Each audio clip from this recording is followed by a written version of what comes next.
Қайырлы күн достар, берекелі ереке YouTube каналына қош келдіңіздер. Менің есімім Ерболат Ақбергенұлы. Ипотекалық компания өз шаңырағының құрылтайшысы болып табыламын. Қазір сіздерге Елорда жастар бағдарламасы туралы толыққанды ақпараттың барлығын айтып беремін. Бұл бағдарламаның түбегейлі бүкіл нюанстарына дейін айтып беремін.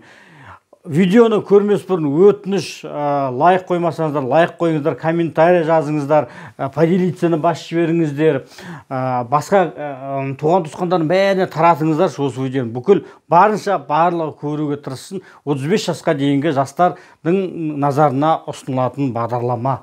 Ал енді шарттарына көңіл бөлейік. 5% несие береді, кейін ол 3-8%-ға міндетті түрде төмендейді. Алғашқы жарнасы 10%, максималды Астана қаласындағы суммасы 18 миллион теңге. Яғни алғашқы жарна максималды 18 миллион болатын болса, алғашқы жарна тек 1,7 ғана болады. Қандай үйлер алуға болады? Первичка, вторичка, ФГЖС, КЖК деп белгілеп қойдым. Первичка деп отқанымыз бірінші деңгейде бірінші нарықтағы үйлер, яғни строительный компаниядан алып жатқан үйлер, вторичка кәдімгі қолданыстағы үйлер, және ФГЖС, КЖК деп отқанымыз гарантиясы бар салынып жатқан үйлерді де алуға да болады. Астана қаласынан ғана аласыздар. Енді талаптар қандай екен? Бұған тек қана 35 жасқа дейінгі жастар ғана қатыса алады. Жасы 35-ке толып кеткен болса да қатыса алады.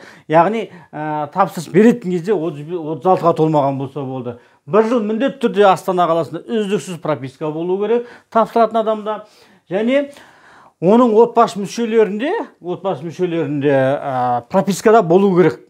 Жылы не важно, түсінікті, яғни тапсыратын адам ғана бір жыл пропискасы болса болды. Және соңғы 5 жылда үйі жоқ болу керек. Қазақстан Республикасы бойынша үйі болмау керек.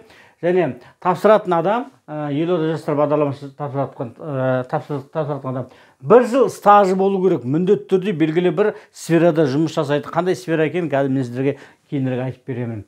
Шотында 1,8 теңге ақша болу керек. Міндетті түрде тапсыратын кезде отбасы банкта міндетті түрде 1,8 теңге болу керек. Мысалға ерлі-зайыптылар тапсыратын болып жатса, бірінде миллион бар, бірінде 800 мың бар. Екі справканы көрсетіп тапсыра беруге де болады. Кейін өтіп кеткен жағдайда екеуін қоса салады. Және бұған 10 саланың азамат пен азаматшалар, 10 салада жұмыс жасап жатқан азаматтар қандай сала екенін мен сіздерге тағы айтып өтемін. Және бұл тағы бір талабы, сіздің табысыңыз бір адамға шаққанда, бір адамға 6 күнкөріс деңгейден аспау керек. 2023 жылғы көрсеткіш бойынша бір адамға 243.402 қолына алатын ақшасы 243.402-ден аспау керек. Егер 2 адам болатын болса, осыны 2-ге көбейтесіңдер, жанұяңызда 3 адам болатын болса, сіз, жұбайыңыз және балаңыз, онда оны 3-ге көбейтесіздер, 2 балаңыз болатын 4-ге көбейтесіңдер, сол сияқты кете береді. Ал енді сіздің жанұяңызға сіз, сіздің жұбайыңыз және сіздің балаларыңыз ғана кіреді. Ана апа, әпке, аға, іні, бауыр, қарындас, әке, шеше, олар сіздің жанұяңызға кірмейді. Так, қандай сала қызметкерлері қатыса алады? Қараңыздар, денсаулық саласы, бұл жерде денсаулық саласында, мысалға айтайық, поликлиникада жұмыс жасайды, бірақ бухгалтер болып жұмыс жасайды, немесе отдел кадр болып жұмыс жасайды. Ол кісілер қатыса алмайды. Тек қана медицина саласының қызметкерлері ғана қатыса алады. Және білім саласы да сондай, тек қана мұғалімдер ғана қатыса алады. Мәдениет саласы, әлеуметтік сала, және жоғары оқу орнында, немесе ғылыми зерттеу институттарында жұмыс жасайтындар, журналистер қатыса алады. Бұқаралық ақпарат құралдар саласында жұмыс жасап жатқан, коммуналдық кәсіпорында 100% мемлекеттік коммуналдық кәсіпорындардың қызметкерлері қатыса алады, полиция қызметкерлері қатыса алады, төтенше жағдай министрліктің өкілдері қатыса алады, және спорт саласының мамандары қатыса алады. Жаңа тренерлеріміз дейміз, солар да қатыса алады. Спортсмендердің өздері, тренерлер өздері қатыса алады. Және 11-ші сала ол жетім балалар. Яғни бұл жерде бұл салада жұмыс жасамаса да, қандай салада жұмыс жасай берсін, жетім балалар 35 жасқа дейін кіре алады. Бұл сала болмаса да, басқа сала болса да, түсінікті. Енді бұл қалай болады? Құжаттардың барлығын, қандай құжаттар керек болады? Давайте сонымен сіздермен айтып өтейін. Құжаттар ЭЦП ключ керек болады, яғни электронды цифрлық қолданбай, бір автоматты түрде ЭЦП-де үйреніп қалғанбыз. Міндетті түрде ЭЦП керек болады. Туу туралы куәлігі, балаңыздың жаңағы өзіңіздің жеке куәліктеріңіз керек болады, баланың туу туралы куәліктері болады. Форма 6 деп қойдым, яғни атыңызда үй жоқ деген, Қазақстан Республикасы бойынша атыңызда үй жоқ деген справка алып алуларыңыз керек. Жұмыстан анықтамаңыз керек, осы жерде жұмыс жасайды деген еңбек кітапшаңыз, яғни қай жылдар, қай жерде жұмыс жасап жатқаныңыз. Және міндетті зейнетақы төлемдерінің соңғы 6 айы, яғни обязательно пенсионный выплата дейді, соңғы 6 ай пенсион отчисленияңыздың шығарып аласыздар көшірмесін. Мүгедектік туралы анықтама, егер мүгедектіктер бар болатын болса, ол туралы анықтаманы алып аласыздар. Және отбасы банктен справканы алып аласыздар. Отбасы банкте сіздерде 1 миллион 800 теңге ақша бар екені туралы справкаңызды. Сосын табысты растайтын анықтамаңызды жұмыс орнына міндетті түрде мөрі болған болу керек. Сіздердің үйіңіз қандай қызметтесіз, соңғы 6 ай кәдімгі печатьмен, қолымен барлығы заңды болу керек. Және жоғарғы оқу орнында орта арнайы біліміңіз бар, дипломыңыз туралы ақпарат, сол дипломыңыз керек болады. Және егер соңғы 6 айдың ішінде, мысалы үшін айталық, сіз 1 айда отпускіде болдыңыз, немесе декретте болып қалдыңыз, тағы да басқалар жұмысқа шықпаған жағдай болып қалатын болса, немесе командировкада болдыңыз дегенде, сол кезде бұйрық міндетті түрде керек болады. Сол бұйрықты міндетті түрде салу керек болады. Міне осылардың барлығы, достар, осы қағаз күйінше, бірақ оның бәрін скан вариант PDF форматта жасап қойыңыздар. PDF форматта бәрі электронды тұрсын. Неге дейсіздер? Өйткені елорда жастар бағдарламасына уақыт береді. Сол уақыттың арасында сіздер ноутбук арқылы, компьютер арқылы қатысасыздар, заявка бересіздер, ЭЦП кілттеріңізді алып аласыздар да қатысу.жилфонд.kz порталына кіріп, сол жерге подать заявку деген жерге басасыздар. Сосын мына құжаттан барлығын кезек-кезегімен салып тастайсыздар. Мынаның бәрін енгізіп болғаннан кейін уақыт белгілі болады. Белгілі бір уақытта бітеді қабылдау. Біткеннен кейін 1 айдың көлемінде жилищный фонд сіздердің нелеріңіздің бәрін есептейді. Қандай балмен, кім негізгі тізімге өтті. 1 ай бойы сіздерді есептейді. Бал қалай жүреді? Міне бал есептеу жүйесі. Әрбір жұмыс жасаған стажыңыз, толық жылыңыз 5 балл береді. Ал толық емес жыл болатын болса, онда 3 балл береді.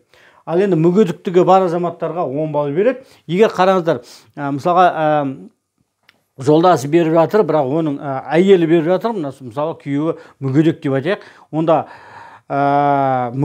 мүгедек екен, күйеуінің мүгедек екен справкасын енгізіп қояды, соған 10 балл қосады. Егер әйел де күйеуі де мүгедек болатын болса, онда әрқайсысына 10 баллдан есептей береді.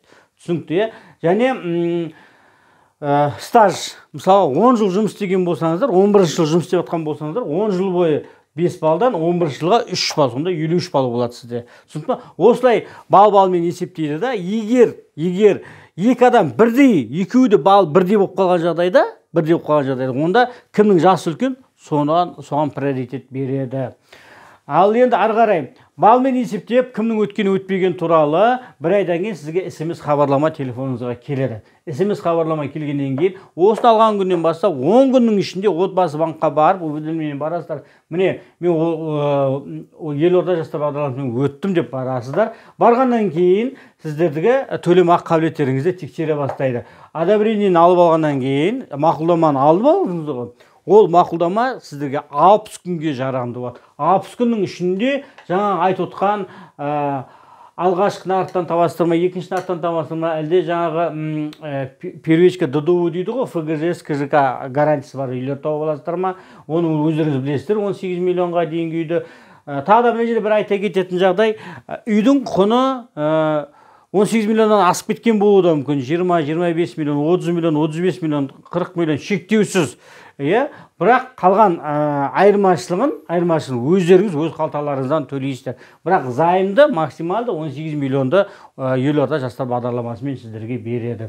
60 күннің уақытының ішінде, яғни 2 айдың ішінде сіз үйді тауып аласыз, сосын үйді алып келіп рәсімдейсіз. Міне достар, осылай сіз өзіңіздің армандаған үйіңізге қол жеткізе аласыз. Елорда жастар бағдарламасы. Ендігі ең негізгісі осы салалардың бірін қызметкері болсаңыз болды. Бұл жерде сіз кезекте тұрсыз ба, үйге мұқтаж ретінде, или тұрған жоқсыз ба, оған қарамайды. Кезекте тұрмасаңыз да, негізгісі осы салада жұмыс жасаған болуыңыз керек. Ал енді жетім балаларда бұл саланың қажеті жоқ. Жетім балалар категориясында ол кез келген салада жұмыс істесе де болды. Міне осы достар, осындай бағдарлама, керемет бағдарлама.